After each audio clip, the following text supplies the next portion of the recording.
Welcome back to Why It's Expensive, the show where I come right here, pick some lenses I wish I owned but can't afford to, and figure out why they cost so bloody much.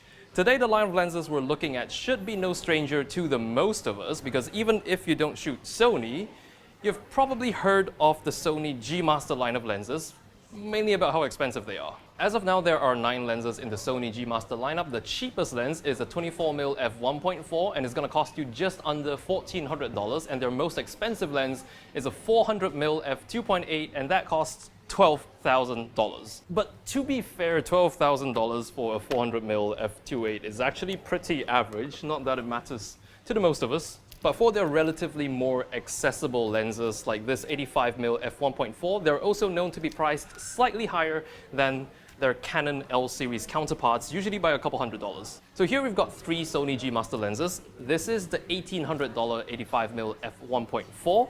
Over here is the $1,500 100mm f2.8 STF lens, and this is the $2,600 70-200 f2.8. And first impressions from purely holding one in the hand, it actually doesn't feel like an expensive lens. Now, it certainly weighs a bit, but for its size, you would actually expect quite a bit more heft. It also feels very plasticky. Most of what you touch on the outer barrel is this kind of hollow feeling plastic. And in terms of looks, there's actually nothing flashy going on. It's got this very low profile matte finish all across, and it's certainly not trying to advertise to the world that you've got in your hands Sony's top of the line glass. So why is it so expensive then? Now, if you consider the visually non-fancy design and how Sony's opted to use lightweight materials instead of heavier, more premium-feeling materials, we can deduce that this is probably not targeted at the luxury market. Instead, it is very likely that Sony is trying to target the professional market of working photographers with the G Master line.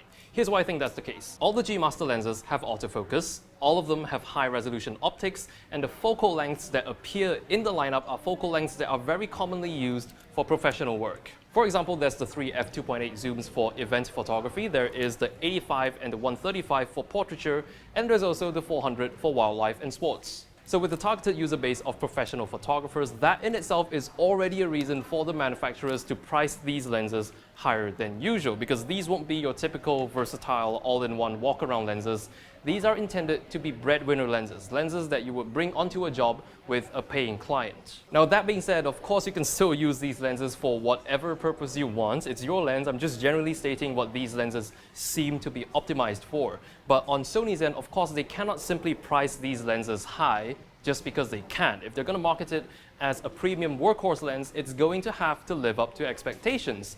And I would say they actually do. Now, although the exterior design of these lenses are probably not going to turn any heads, they are more than capable of delivering very high quality images. These lenses contain some incredibly well-engineered optics. Now, the G Master line of lenses were designed with 2 primary focuses, and that is resolution and high-quality bokeh. So shooting any G Master lens wide open, you will be getting excellent sharpness from corner to corner, and they are designed to hold up to the scrutiny of modern high-resolution sensors like the 42-megapixel one in the Sony a7R III. The lenses most certainly have very impressive sharpness and contrast, and based on these 3 G Master lenses here, the quality of the bokeh is really lovely. The 70-200 and the 85 1.4 both deliver very smooth and pleasing bokeh. However, this 100mm STF here was engineered specifically for bokeh. Now, STF stands for Smooth Trans Focus, and it's got a special filter called an apodization filter that functions to smoothen out the out-of-focus elements. And what you get is bokeh that looks impossibly smooth. In fact, it looks so darn smooth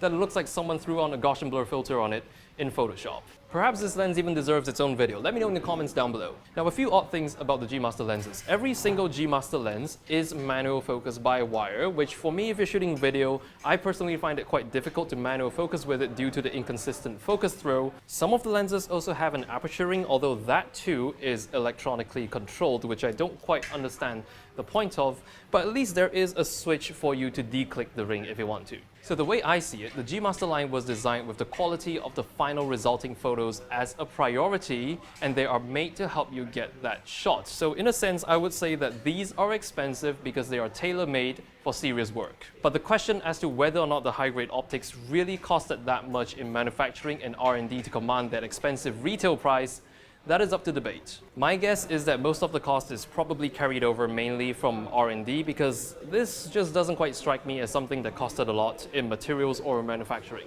But at the end of the day, I think that these are lenses that a working photographer would still be able to justify spending on as a tool that they can rely on when they are on a job, especially if they are using a Sony mirrorless camera as their primary shooter. The high-resolution optics complements the high-resolution sensors really well, and the snappy autofocus complements features like eye tracking AF. They're simply just no-nonsense lenses that are cut out for work. But to the average consumer, the G Master lenses are probably priced a bit higher than what we're usually comfortable with spending on a lens, plus the fact that you can most definitely still create stunning photographs with gear that costs significantly less. Similar to some of the top-end L-glass from Canon that we've gone through in the series, I do think that the G Master lenses are also venturing into the range of being excellent but overpriced.